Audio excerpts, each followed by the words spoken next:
Does it indicate on your end that we're recording? Yes. It does on mine, it says so, yeah.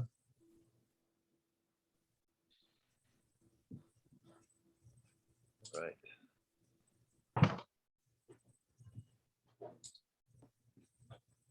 Well, we have some folks joining us. Should we get underway? Sure. Okay.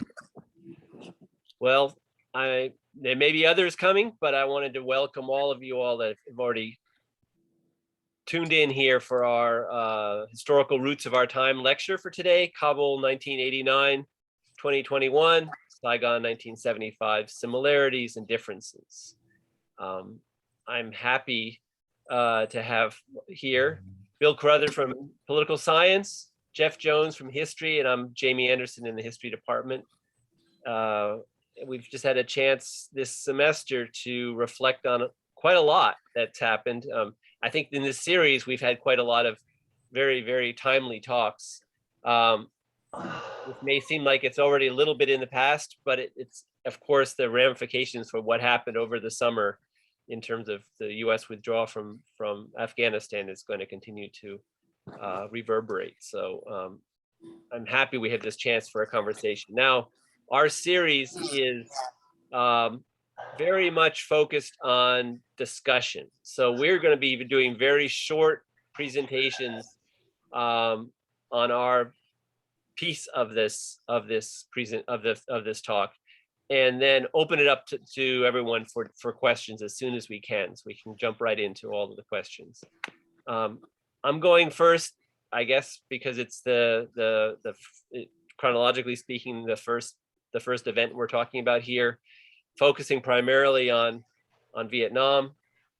But whatever comparative ideas that any of you all have, certainly welcome to bring to the table. And I'm also looking forward to what my colleagues and friends have to say about their parts, because I think that things, in many ways, there are some great differences, but there are some similarities between the two events, or three events really, with Afghanistan having twice been a major withdrawal from by a foreign power in recent times.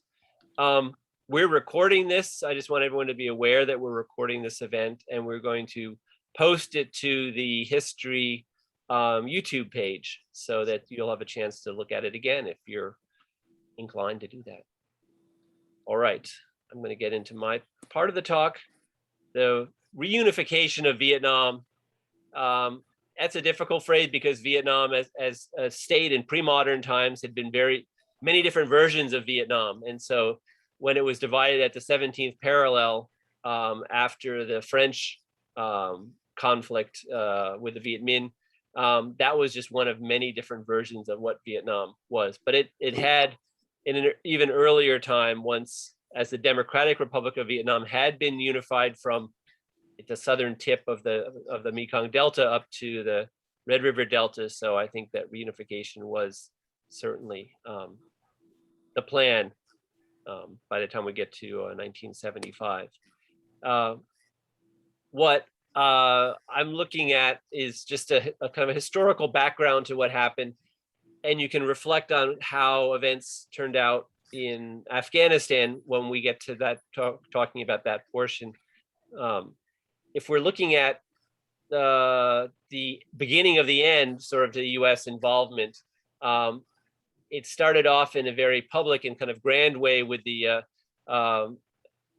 peace talks that went on in secret, in public, and then by January of 1973, formally agreed upon between Hanoi, Saigon, the NLF or Viet Cong, the southern insurrection that was going on at the same time as the North was fighting with the Republic of Vietnam's army, and the U.S. So this was a four-party agreement. Henry Kissinger and Le Duc Tho were both given a Nobel Prize for their involvement. It's a very interesting use of the Nobel Prize, and the two figures receiving it are very interesting characters to have received a Nobel Prize for what they did, because Le Duc Tho is very much a a true believer in the cause and one who was trying to downplay in an earlier period negotiations between the South and its U.S. backers and the North, and was really more of a true believer in ultimate reunification. But he was playing the role of peace emissary at this point, and Henry Kissinger, being a man of realpolitik, was not somebody who was casual about anything when it came to peace negotiations. So the agreement was a ceasefire, but troops were allowed to remain in place.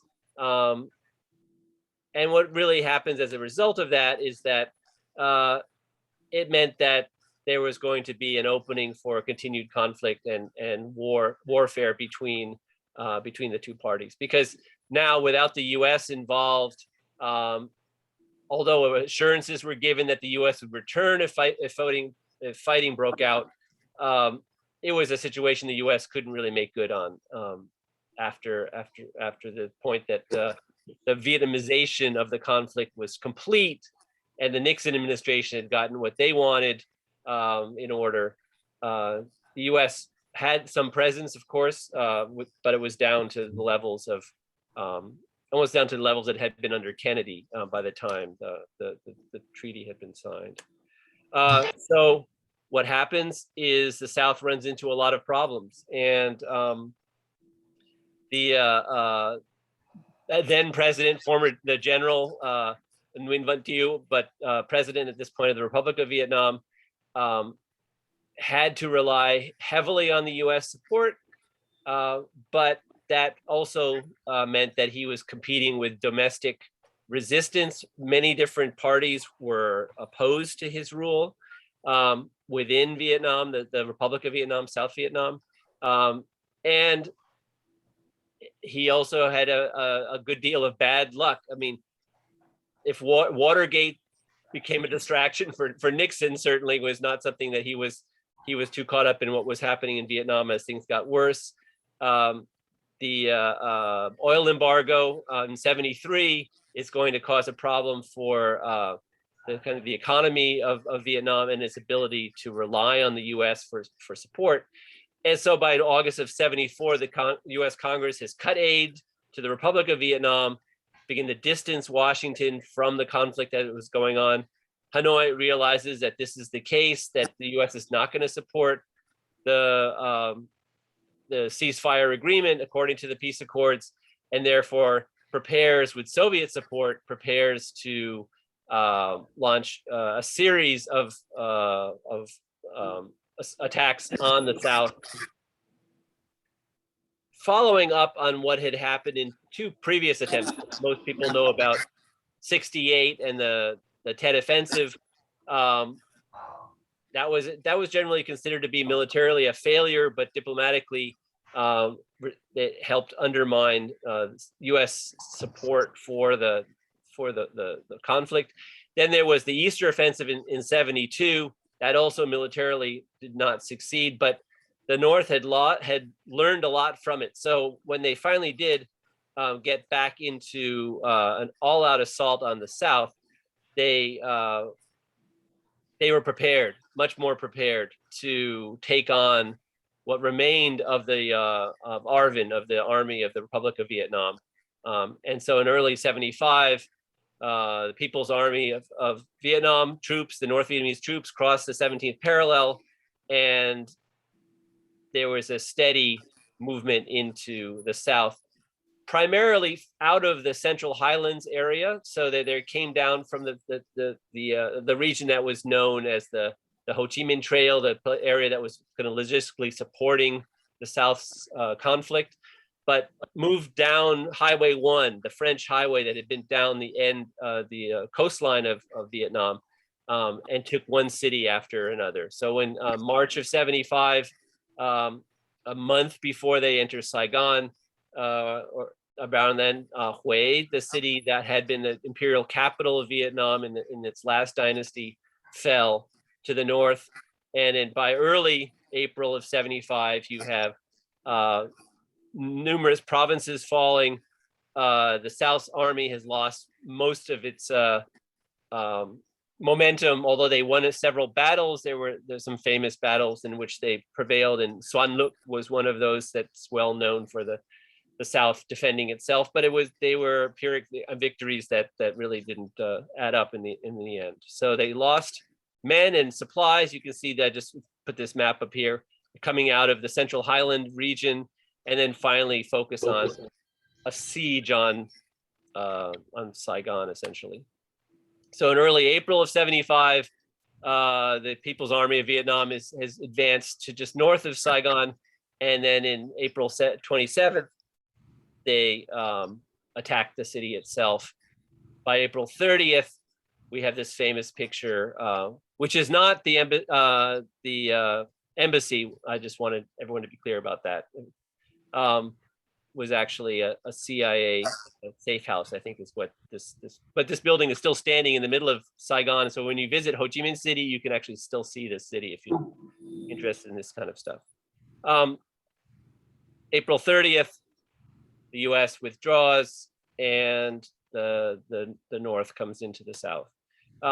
Because of the sort of disarray, I'm going to pick up the pace here. Because of some of the disarray and some of the fighting, the North has to quickly unify with the South.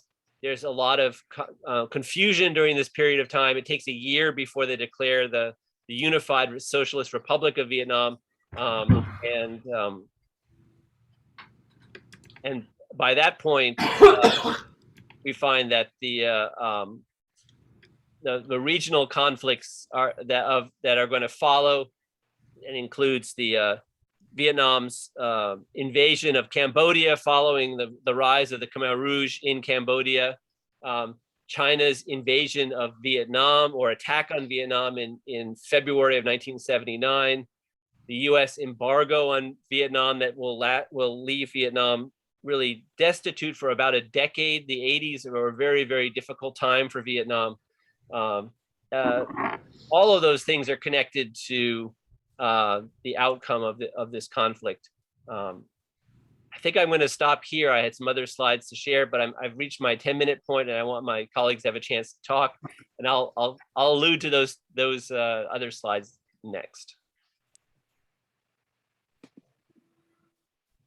Okay, so I am not a historian. I'm a social scientist, and I want to frame what I have to say about this around two things that were written quite a while ago by other social scientists. One is a book called Organizational Intelligence, Knowledge and Policy in Government and Industry that was written by a guy named Harold Walensky in '67.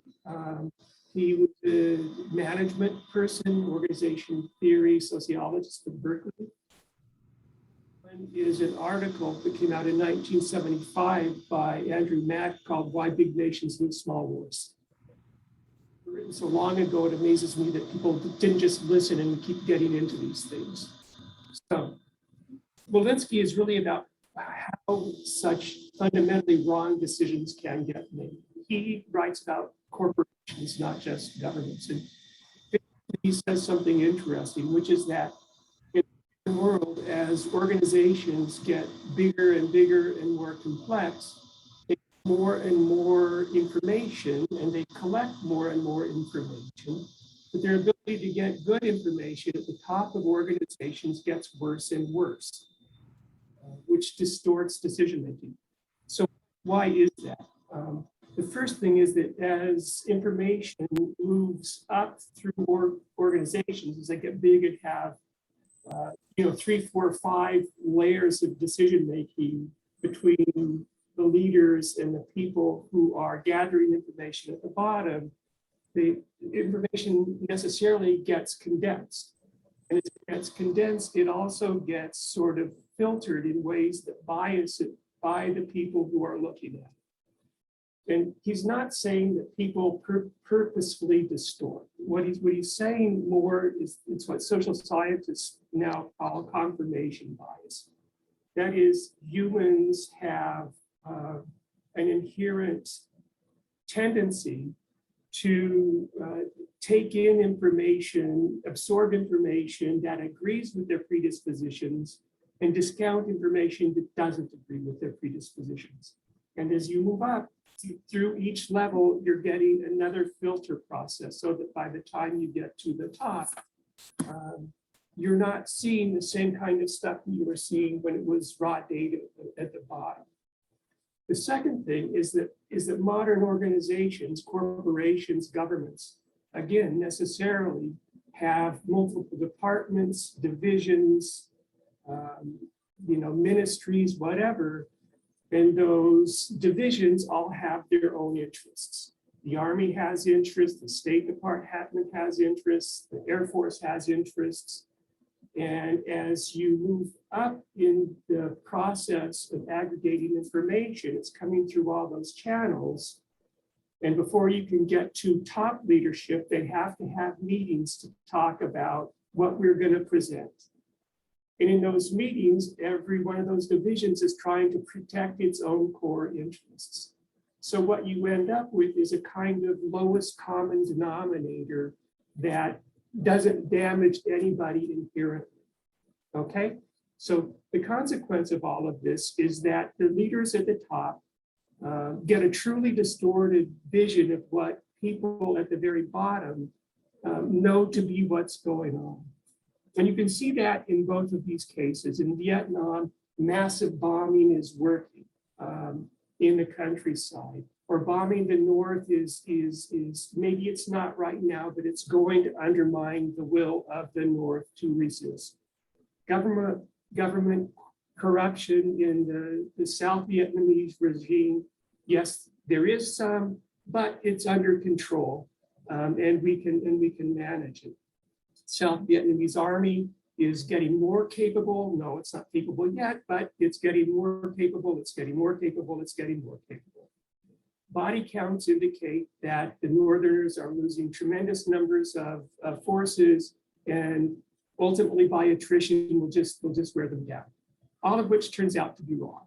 All of which turns out to be wrong. In Afghanistan, you see basically the same thing. We have support in the villages. People in the cities don't like the Taliban. Corruption is a problem, but it's not a fundamental problem. Yes, they're growing opium, but that's just on the margins. That's a criminal problem, not a fundamental political problem. The Afghan military's capacity is increasing all the time. No, they're not on their own yet, but by God, we're getting there. And that's particularly hard with organizations like the US military, whose their intention is always, we're going to win, we're going to win, we're going to win, we're going to win. It's very hard for them to actually say we're losing. They'll say, well, we're not winning right now, but we're doing really good things out there. That's just the way that they are. So what that means is that leaders make decisions. If you listen to the commentary on Afghanistan now, you will hear people saying this wasn't a bad decision, we withdrew. This was a series of bad decisions over 20 years, which is true, except that over the course of that 20 years, nobody perceived it to be that. So that's one cause of the problem. The second problem, Mac's piece on big countries and small wars is very, very different. It's also very simple. It's much more macro level, and I think it's absolutely correct. And what Mac has to say is that in asymmetric conflicts like Vietnam, like Afghanistan, like other ones, like the Portuguese colonial wars in Africa, like the French conflict in Algeria, the Algerian independence movement, the big country just has tremendous advantages, resource advantages in numbers of people usually, technological advantages, money advantages, that makes them think they're going to win. They should win. And they're convinced that they are going to win because they just cannot see themselves losing in these kinds of conflicts. The problem is that for those big countries, these are not existential threats to them. If you lose in Vietnam, you lose in Vietnam. It's not like the United States is going to disappear the next year. If you lose in Afghanistan, you lose in Afghanistan, life goes on. It doesn't affect anybody here very much. And all of these asymmetric conflicts are pretty much like that for the large powers. For the small countries, on the other hand, or at least for the combatants in the small countries, it is an existential threat, because they see the future of their country, of their people as a people, are on the line. As a consequence, they are all in these conflicts. They can't withdraw from them because they have no place to withdraw to. The other thing is that as these conflicts go on, the costs for the big countries continue to grow. Costs in money, costs in lives, costs in reputation, all continually go up. But in the meantime, for the small countries, they don't have to win these wars. I mean, think about it this way: they don't need to beat the big country. All they need to do is survive. They can wait us out, and that's exactly what happens. And it's certainly the case that in both of these cases, in Vietnam, especially, I think, but also in Afghanistan, they were very clear on what their strategy was. What they need to do is keep the costs high enough and keep the conflict going so that domestic pressures in the big country would ultimately cause a withdrawal. And that's what happens. We see this happen time after time after time. So, you know, it's again, the logic here is just evident. Now, there are some other things going on. The sort of external constraints on countries vary in these kinds of wars, and the external support for the smaller the countries varies. But if the smaller country has external support, which they did in both of these cases, if they have safe havens, which they did in these both cases, it is a losing game, which people should see before they ever get engaged. So that's what I have to say about this. Thanks, Bill. Is don't do it again. Don't do it again, indeed. Thanks, Bill. I guess I'm up then, right, to kind of conclude the content, and then we move into shift into Q&A, right? So first of all, thank everyone for coming this afternoon, and thanks to my fellow panelists for their excellent insights. There will be some overlap here, but that said, I am going to approach the topic from a slightly different angle here, which I think will bring in some differences as well. I'm going to look at the recently ended US-NATO conflict there in light of the Soviet-Afghan War of the 1980s. And my specific goal here today is to compare the failed Soviet and US-NATO missions in Afghanistan, and also the ways in which the two superpowers withdrew from that country after their respective defeats. And in looking at these two conflicts, the Soviet-Afghan War, the Soviet War in Afghanistan in the 1980s, and the US-NATO conflict there of the past 2 decades, I think it's fairly clear on certain levels why these missions failed. And indeed, Dr. Crowther just spelled out a lot of those very reasons. In both cases, the foreign powers were trying to engage in a process of state building, even as they denied doing so, interestingly enough, with Afghan leaders who were ultimately, unfortunately, illegitimate in the eyes of the majority of the Afghan population. They had little to no legitimacy among the Afghans themselves. In the Soviets, perfect case in point, militarily, by the way, they accomplished their initial military goal in their invasion back in December of 1979, which was to replace the communist leader that they did not like, Hafizullah Amin, with their preferred communist leader, this gentleman right here, Babrak Karmal, and they put him in as leader in charge of the country. Mission accomplished, right? Well, yes, but it brought with it many other issues and problems. Essentially, what they were doing was creating an illegitimate puppet regime seen as an alien foreign occupied force, really, by most Afghans. And just as a footnote to that, a couple of footnotes actually. For one, the Soviets did not intend to be in Afghanistan for 10 years at all. They intended this, the invasion, the intervention, as they would have called it in Afghanistan, was based on the previous models of their prior invasions of Hungary in 1956 and Czechoslovakia in 1968. In both cases, they come in, get rid of the leaders they don't like, shore things up with leaders they do like, and get out within a relatively brief period. They thought they might be in Afghanistan maybe 6 months, maybe a year, but they get, of course, they wind up getting bogged down in a decade-long war, propping up Karmal and then his successor, as I'll show, in a very illegitimate government, to put it mildly. And then a second key factor in this is sort of the Soviet strategy, if you will. The red areas here, their main strategy, if you can call it that, was to maintain control of the primarily the provincial capitals, the major urban centers. Here we see Herat, by the way, the major city in the west, Kandahar down here, the major city in the south, Kabul, of course, the capital right here, and then Mazar-e-Sharif, the major city in the north, and then the provincial capitals in a sort of a ring here. There are several problems with that, not least of which being that Afghanistan is an overwhelmingly rural country.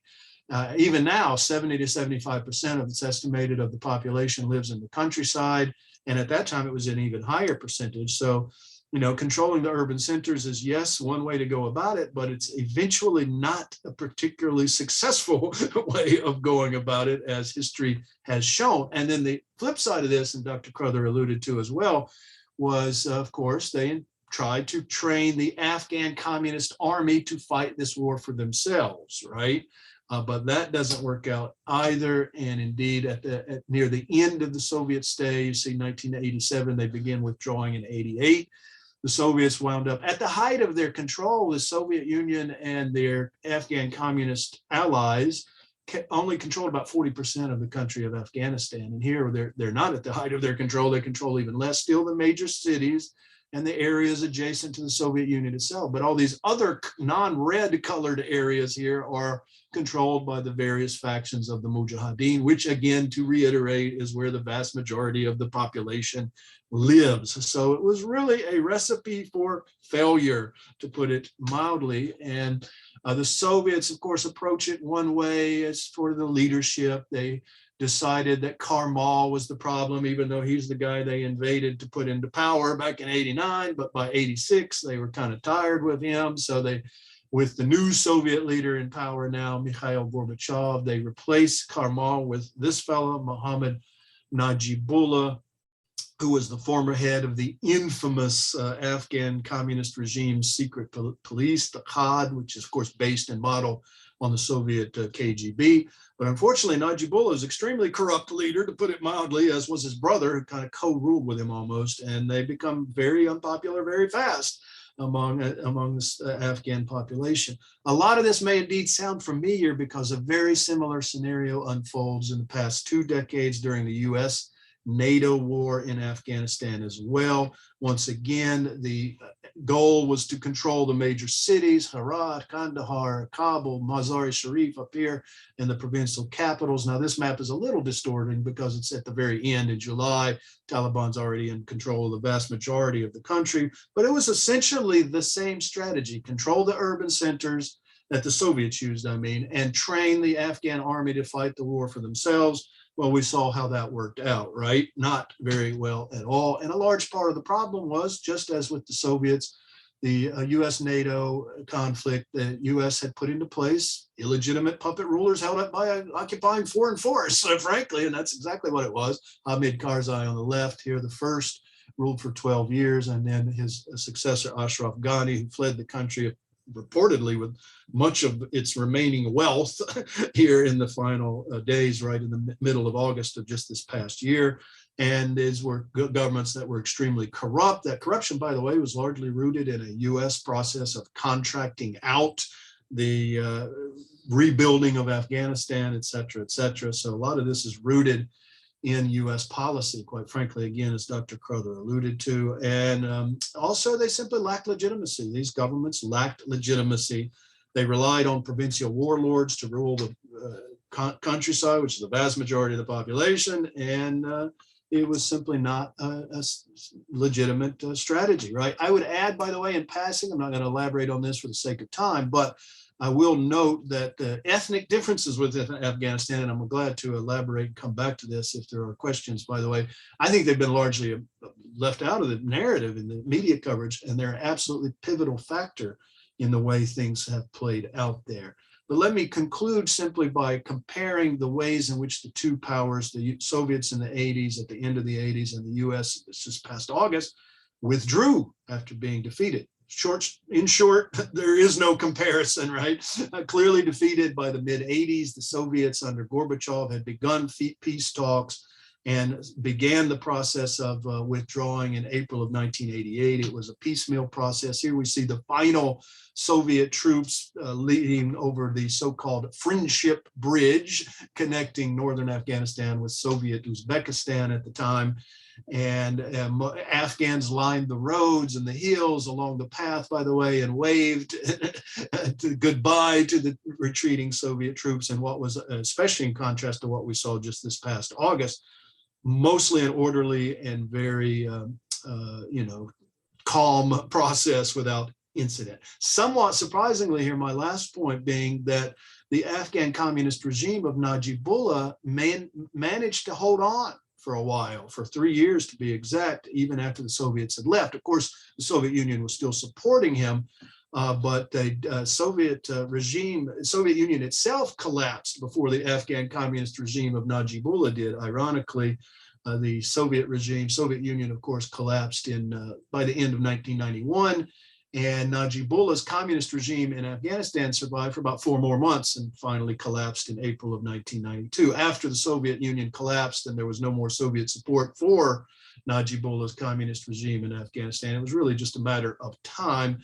But they did manage to hang on for 3 years, and there was one rather glaring and obvious reason for that was absent in the more recent scenario involving US and NATO, which is again, ethnic differences between the various factions fighting against the Soviets in the 1980 in the Mujahideen. The Mujahideen was divided into 7 major factions along ethnic lines.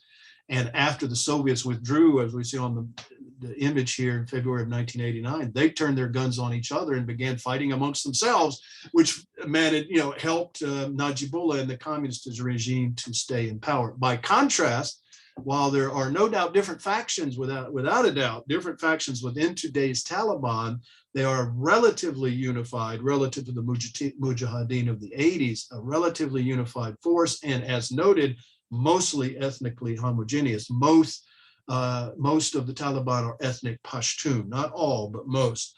So as we saw, once the US forces withdrew, US NATO forces withdrew, the US supported illegitimate puppet regime of Ashraf Ghani fell very quickly indeed, in contrast to the communist government of Najibullah in the early 90s. Let me stop there, and I'll be happy to elaborate on any of these points during the Q&A.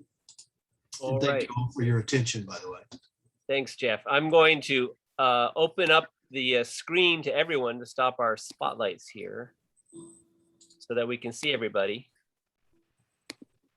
Hopefully that did it. And open up the floor to questions. If anyone wants to unmute and ask their question or to enter it in the chat, then I can read it into the record.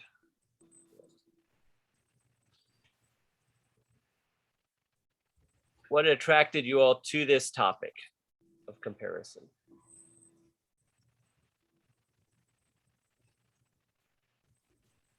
Is that a question for us, Jamie? Dr. Henderson, or? I don't, for the speakers, no, not yet, but I thought I'd open it up first. Yeah, you're asking the audience, right? Yes. Hi there, everybody. I have a question, and it's a simple one. How could the leaders of each respective empire be so obtuse? Yeah.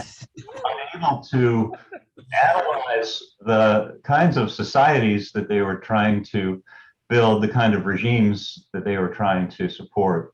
2020 hindsight, of course, you have to take historical perspective there. But it seems to me after 1963, there were a lot of Americans, for example, who made the argument that this was not a supportable regime, that this was not a cohesive society, that it would be riven with divisions, and that the more the United States intervened, the more dependent and weak our ally would become.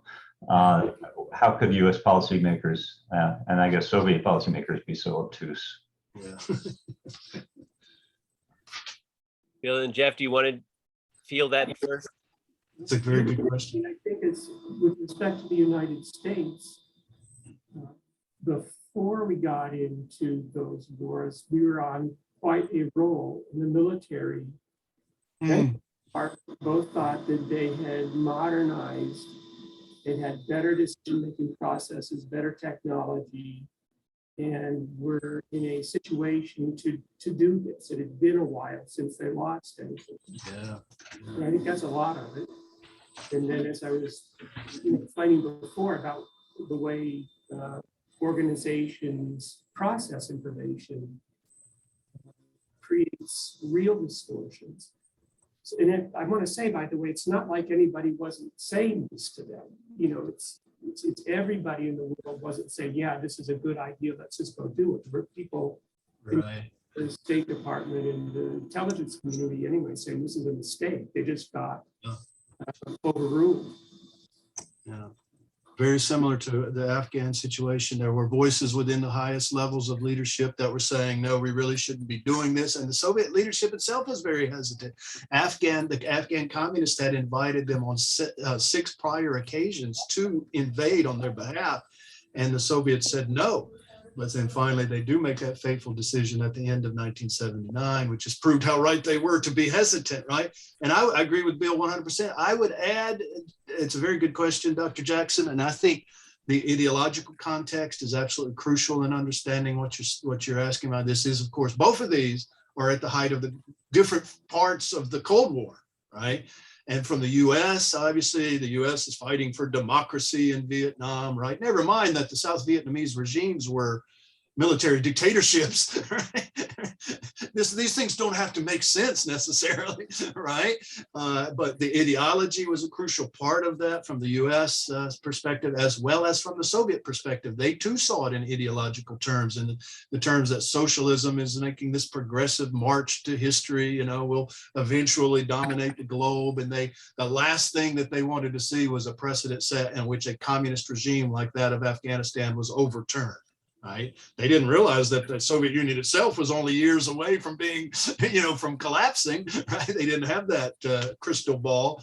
But I think ideology is a crucial part of that, and sort of encompassing both along those very lines is this mentality of empire, as you allude to, Dr. Jackson. So, you know, empires have this incredible arrogance about them, right? That again, Dr. Crowther hinted to earlier, the overwhelming resources, of course we're going to win, right? I think the empire mentality, and as go back to the British for that matter, in the 19th century, in the case of Afghanistan, this mentality of empire and the ideologies of the Cold War, I think go a long way towards addressing your question, Dr. Jackson. Also, if you think back, sorry, you think back to the 2000, 2001, 2000 in the United States, Post 9/11, yeah. a group of neocons Yes. had this conception that they could restructure relations, not just in Afghanistan, but across the whole Middle East. Their idea was to break what's been this deadlock since the end of the Second World War and construct a whole new reality across the region. Yeah. Yeah, I mean, I think in both cases you have this, you need the ideological background to understand why you could make the choices you do with the players that you have in place. Because I mean, the U.S. involvement in Vietnam goes back to 1949 and China and who lost China debate, and how that connected into where the U.S. role is going to be in the post-war East Asia.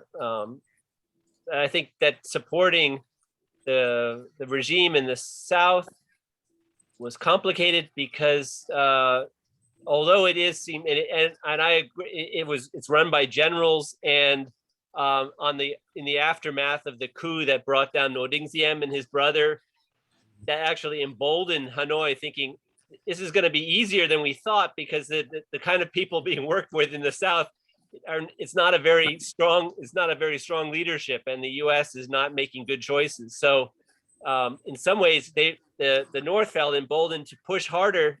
There was debate in Hanoi whether or not they should go ahead with an attack on the South, or continue this war of attrition and just draw U.S. and South Vietnamese troops into inland areas and then attack at on their schedule, the way they, most of the war was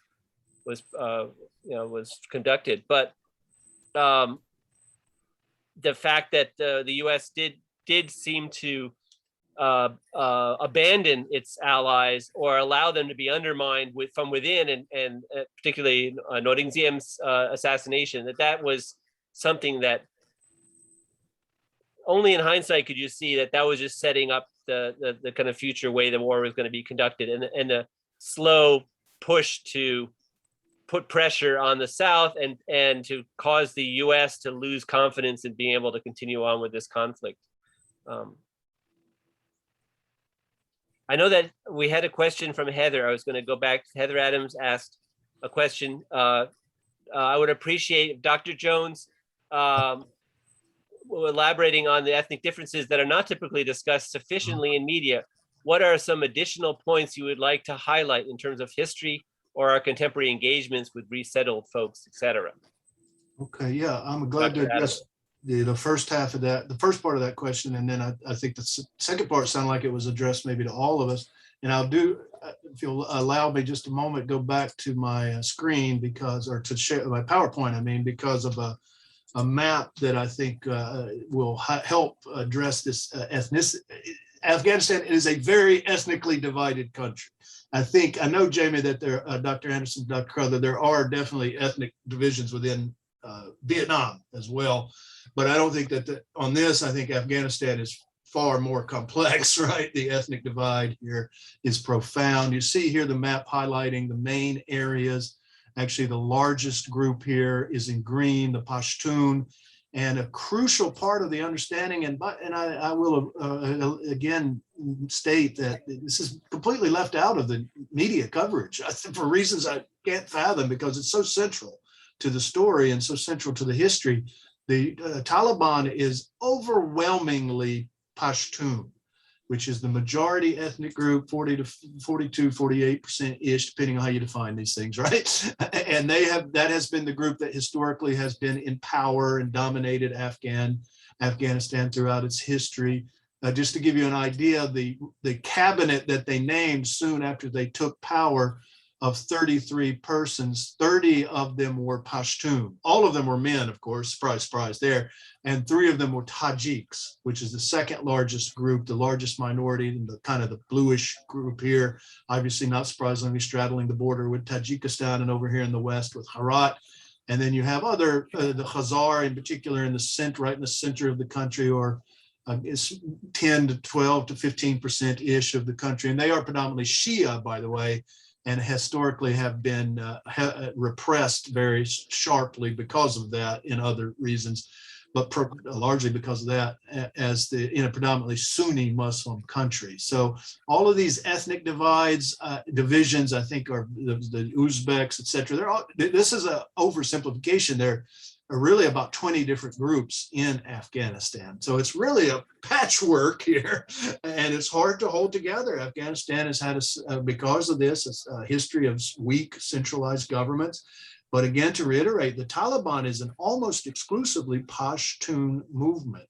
So a lot of the, as far as you're asking about the people that are being resettled, a lot of the people who fled are part of the minority Shia groups, particularly the Hazara and the Kizilbash, who are Shia and fear greatly the type of discrimination that those groups and others faced under the Taliban earlier. We saw the Taliban rule, and it wasn't pretty between 96 and 2001. And especially for the Shia minorities, it was a very brutal regime. So not surprisingly, a lot of them are trying to get out of there, and hopefully some have succeeded. Hopefully others will. But I don't know if that helps, Heather, and it's probably more of a response than I should have given time-wise. So I apologize to my panelists, and we'll hand it over to you guys to address that second question. Bill, did you have something?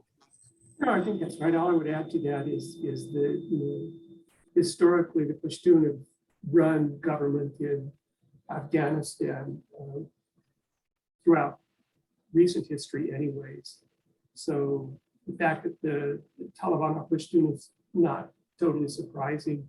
I think the difference is that the traditional governments, pre-Soviet invasion, nobody was trying to run it as a centralized government controlling things from Kabul. It was always almost feudal, I guess, with sort of acceptance of local leaders in those communities running their own communities as long as they didn't cause any grief to the central government. It's free live and let live. And it's only, I think, the process of attempting to modernize and centralize that brought a lot of these divisions to bear. And that's not unlike conditions in other modernizing countries and ethnically divided modernizing countries. Conflict gets worse, it doesn't get better. I would just only add it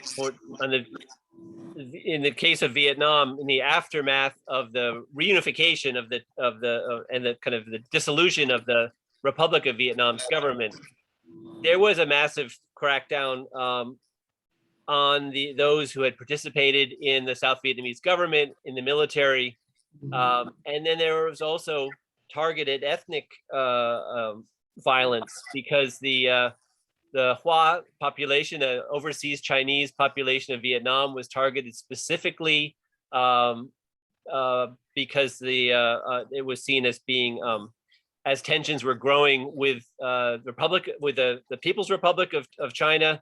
Hanoi was beginning to cleanse the north of what they thought was the fifth column people that were going to cause problems in the future, and in the south focus on the larger merchant and business community, which were 70% of the businesses of the south around the Saigon area were Chinese, ethnically Chinese owned, and so those people were driven out. So when we talk about the waves of people who left Vietnam in many different ways, a large number of them were Hoa, were ethnic Chinese refugees from leaving, displaced from Vietnam because of this targeted violence that was going on. And if I may chime in again, since we don't have another question in the chat yet, do we? Right? I have a question after. Okay, can I just quickly note Greensboro's role, by the way, as Jamie, I think Dr. Anderson, I think you came, a lot of Hmong settlers from Vietnam in particular here, right, in the 70s and 80s, right? Yeah. And then currently I'm working along with many others, by the way, with some of the Afghan. Greensboro's going to get, they estimate about 100 families or so, somewhere around 1,000 to 1,200 total people from Afghanistan, and we're helping to resettle them now to some extent. Right. The Hmong, and also the people who self-identify as Montagnard, Right. all the upland peoples that were involved in the conflict with the French and then assisting the U.S. after the war were targeted. But Cameron, you have a question, and then Louise has a question. Yes, I was and I came in a little late, so you guys might have addressed this at the start of the talk. But as per the future of Afghanistan, you have Iran on the west and China to the east. Yeah. Do you guys see any sort of alliances being made between those two entities? Because I know China at the moment is industrializing all around the globe. Yeah, just the future of Afghanistan. I know also like a lot of settlers are also going out to Iran as well, I'd imagine, mainly the Shia populations. Yeah. Oh yeah. Yeah. As far as industrializing though, do you guys see? Just very hard to know. I mean, what you do know, what is obvious about this is that the Chinese have an interest in developing resources in Afghanistan. Definitely. And as they've been behaving in other places, they don't have the concerns about human rights issues that we do when they do that.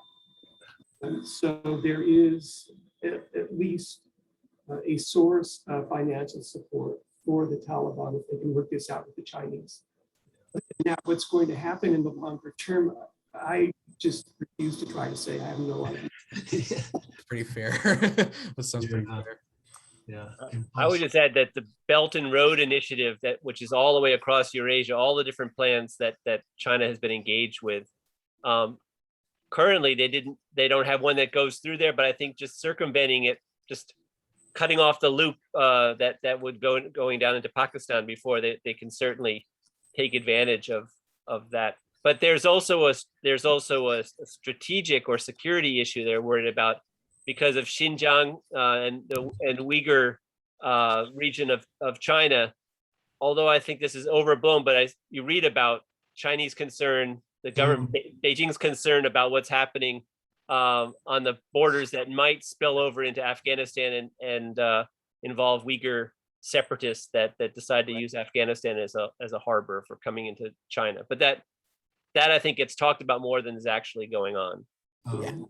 That's very interesting, Dr. Anderson. I hadn't heard that specifically, but it makes sense. And then in the case with Iran, the primary concerns, which were the same issues that in the previous Taliban rule, by the way, which Iran did not have a very good relationship with at all for the very reasons, Cameron, that you allude to, which is, of course, the Taliban Sunni government's harsh discrimination of the Shia minority, in particular the Hazara, which enrages the Shia-dominated Iranian government, right? So that created strains back in the 90s, early 2000s between Iran and the Taliban, and I suspect that it is likely to again. I will add on this very point that I hope, frankly, that the Western, including the United States community, comes to Afghanistan's aid in the immediate future. Because right now, all of the predictions are very dire for just this winter. They're facing massive starvation. The economy has collapsed. Western-led economic institutions like the IMF and World Bank have withdrawn all their sources. The U.S. has frozen assets, and we don't like the Taliban. Taliban is terrible, but we can't just stand back and let people starve to death. In my opinion, I think we need to return to a scenario of providing aid to help save the population, number one, but then also possibly to give some leverage in the way things play out. Because again, there are factions within the Taliban, some of which are more moderate. By completely closing them off, the US and the West would be empowering the more radical elements within the Taliban, which we do not want to see. By trying to find some way through soft power to help them through a difficult immediate future, we would be encouraging the more moderate elements. And I think that is the way to go, personally, for two key reasons. Humanitarian. I was gonna If we can't do this normatively, I think you're right. Politically, I think you're wrong. Yeah, that's the problem. I'm not surprised the IMF is out of Afghanistan. Right. I mean, I'm no fan of the IMF at all. Believe me. For the United States, for the same reason that we stayed as long as we did, I think, is because no administration wanted to be the administration that. Yes, that's so true. When you think about the way things are stacking up between Republicans and Democrats right now, right. Do you want to be the person that's funding the Taliban? Not funding, aiding the Afghan people, not funding, but I do see your point. It's political suicide. It's going to play in U.S. politics. Not at all. And that's a problem in my opinion, because people are going to starve and suffer as a result. Yeah. I know Louise has a question.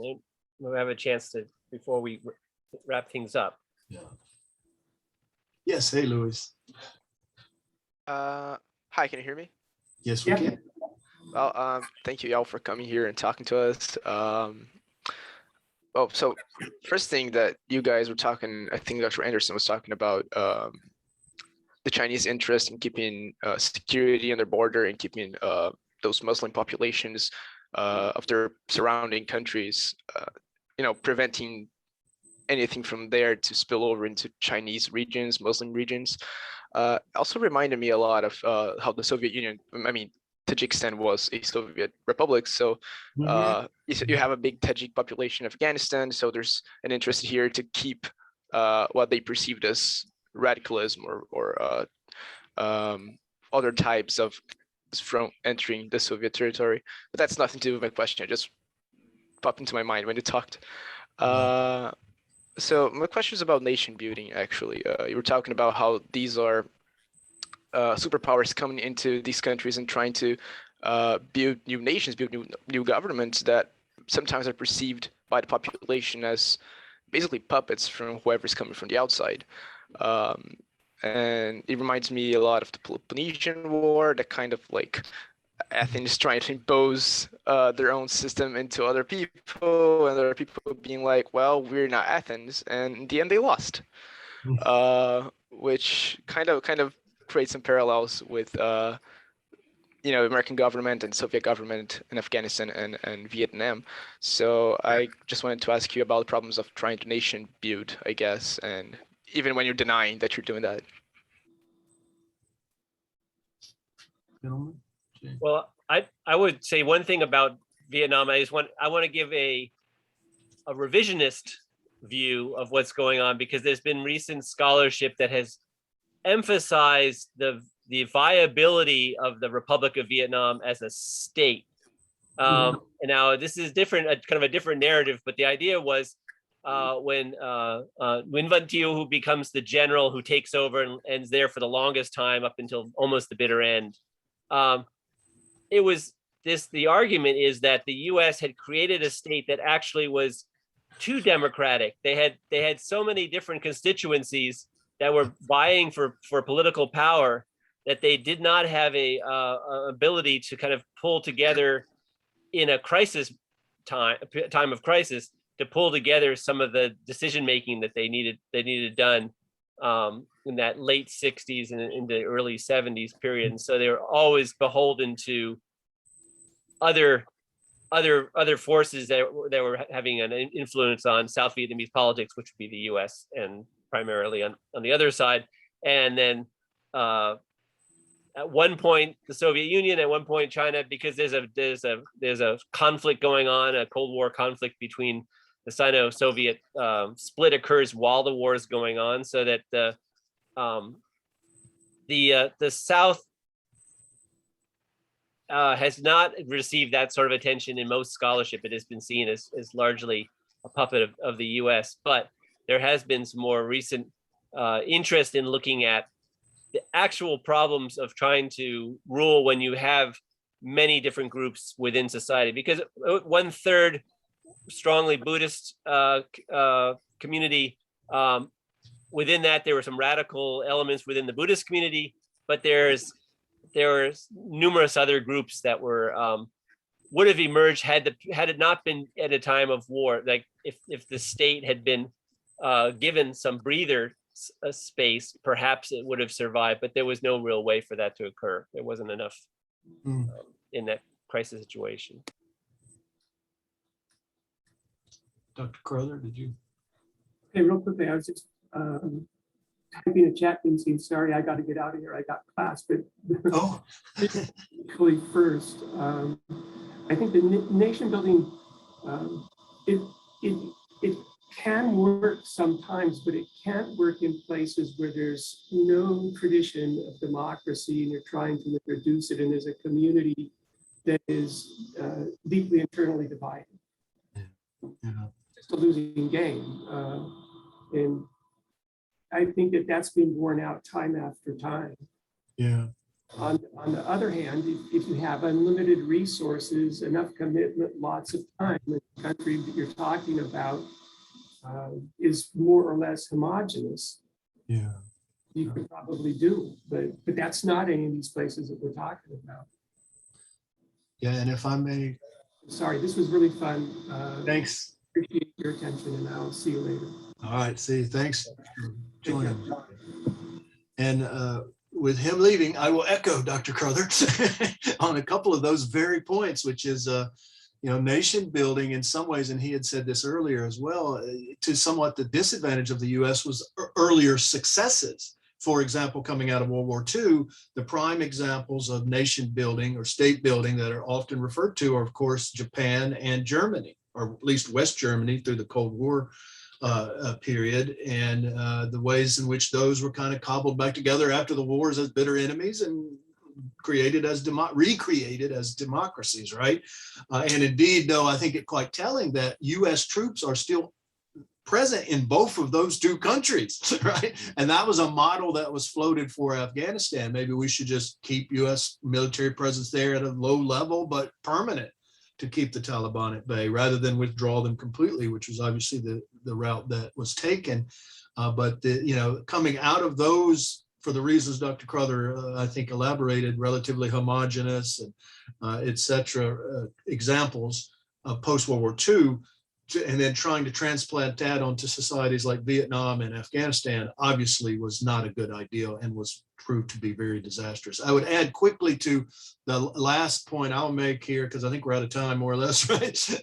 But to your first point, Luis, which is very perceptive, and it actually gets back to Dr. Jackson's original question with regard to the ideology and the mentalities and what's driving things. One of the reasons, as you point out, Luis, that the Soviets decided to intervene in Afghanistan, invade in December of 1979, was their fear of the spread of Islamic extremism. There's a lot going on. And 79 was the year of the Iranian Revolution. February of 1979, Ayatollah Khomeini comes to power in neighboring Iran. And there was this fear among the Soviets that Islamic extremism would spread from there through Afghanistan up into Soviet Central Asia, which in a way just goes to show how little they actually understood with this ideological and mentality of empire, because of course Iran is a predominantly Shia country. That was a Shia revolution. Afghanistan and Soviet Central Asia are predominantly, in fact, overwhelmingly Sunni countries. And the likelihood of that spreading from Iran up into Soviet Central Asia was minimal, if any, really, for those reasons, which the Soviets did not perceive. So it gets back to this mentality of empire, which just, I think, is problematic on multiple levels. And with that, I'll shut up because I think we're done, right? Oh, well, yeah, and I wanted to thank everyone for coming to our November talk for the historical roots. We don't have another talk until the spring, but we will have, the series will continue on then. So just keep an eye out for announcements. And of course, if anyone that you're working with, any professors you're working with, you'd like to have them come and join us in this interdisciplinary talk, please let them contact me or Jeff in the history department, and we would be able to set up a little bit of this. I think this is the best part, that we'd be able to talk across disciplines and about topics that really matter to us. So interdisciplinary approach, right? Yeah. So thank you again, everybody. Thank you all. Thank you very much. Thank you.